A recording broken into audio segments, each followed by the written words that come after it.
A photograph was posted to a cabinet official's social media at 2:47 in the afternoon. No press conference, no formal statement, no explanation. Just two men in suits, a general and a secretary of state, standing in front of a map.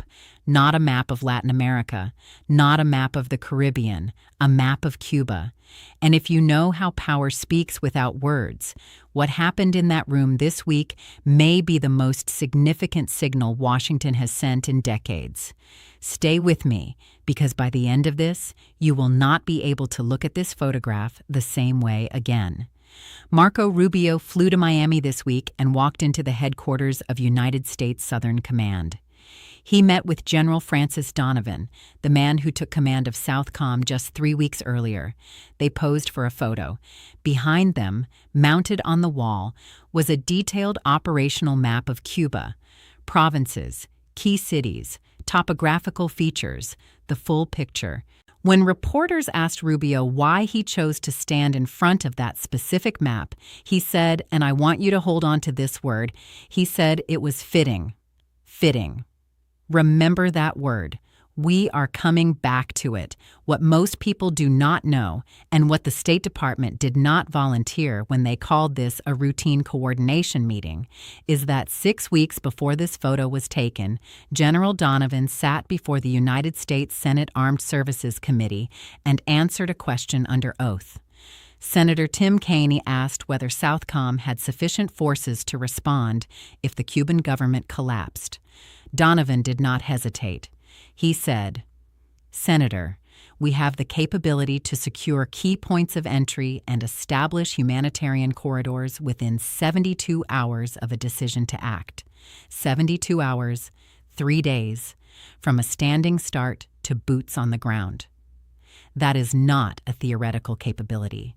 Generals do not give senators numbers they cannot defend. You do not say 72 hours unless you have reviewed the plans, counted the assets, and verified every logistical step.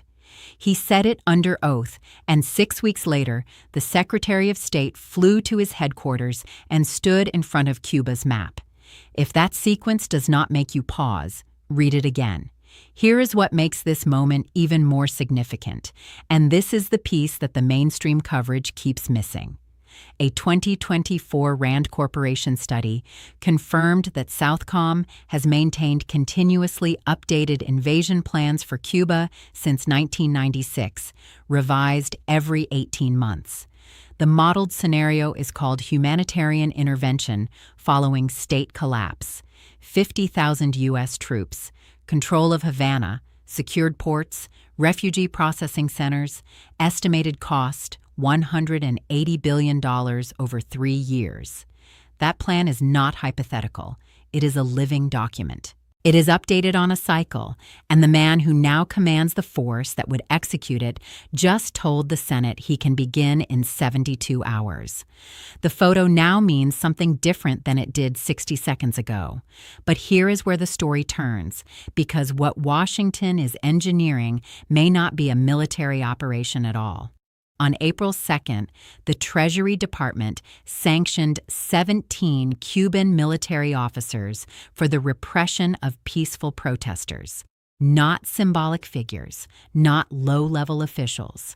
3 regional commanders, the head of Cuba's National Revolutionary Police, specific individuals. And the reason that matters is this.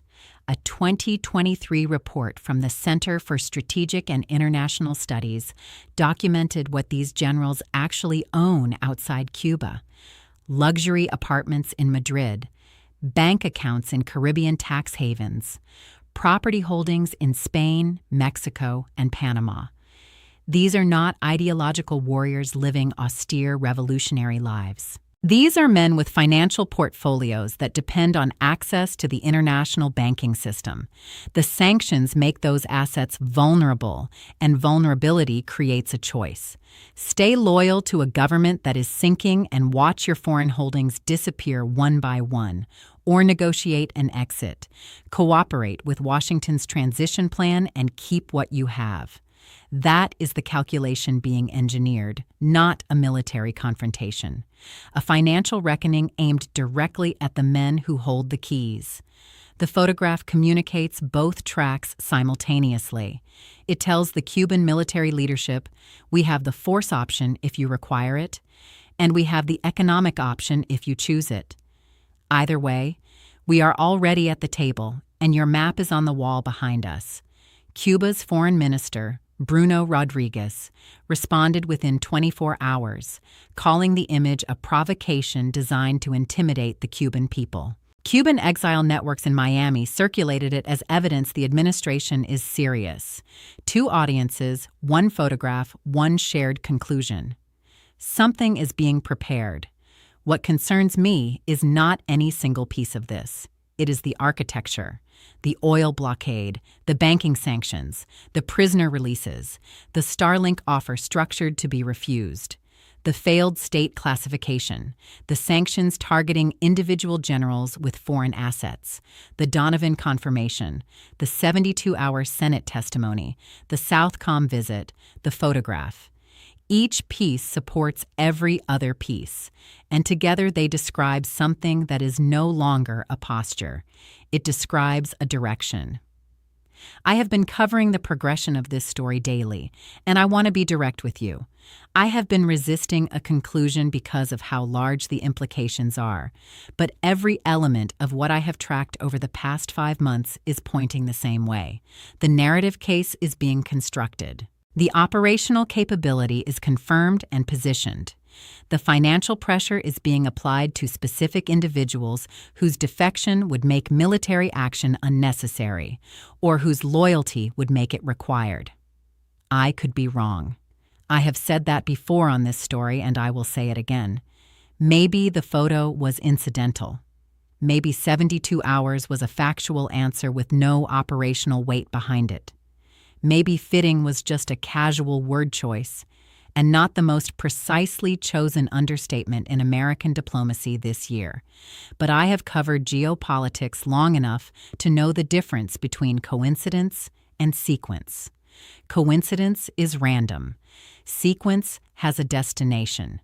And what I have watched develop across 5 months does not look random. The comparisons to Iraq, to Libya, to Afghanistan deserve to be stated plainly. Each of those strategies was internally consistent. Each of those outcomes was not. Cuba is 90 miles from Florida. There is no ocean buffer between a miscalculation and its consequences arriving on American soil. And there is one factor that every updated Southcom plan must account for. Cuba has been preparing for this specific scenario for 67 years. The reserves, the militia doctrine, the Cold War underground infrastructure. 3 generations raised knowing this day might come. General Donovan told the Senate 72 hours to establish humanitarian corridors. What no general says out loud is how long it takes to leave. So here is where I need your thinking. I have tracked this story across dozens of daily updates, every escalation building on the last, every chapter raising the stakes. Based on everything you now know, what do you believe the ending is? Military intervention? Managed collapse? A negotiated deal where the generals keep their Madrid apartments and quietly step aside? Or something none of us have considered yet? Drop it in the comments below, because this audience has been ahead of the story at every turn, and I believe the next development is close. If this breakdown gave you clarity on what is actually being built between Washington and Havana, hit the like button. One tap is what pushes this past the algorithm and into the hands of people who need to see it. Rubio said the photo was fitting. I keep returning to that word. Fitting means something belongs where it is. It means the moment and the image align. It means the map and the man and the mission are in the same frame for a reason. I think he chose that word deliberately. I think he meant every letter of it. And I think that room in Miami this week was not the beginning of something. I think it was close to the end. Stay informed. We update this story daily, and based on the speed of what is unfolding, the next chapter will not wait. If you are not subscribed yet, now is the time because this series is not finished, and neither is Washington.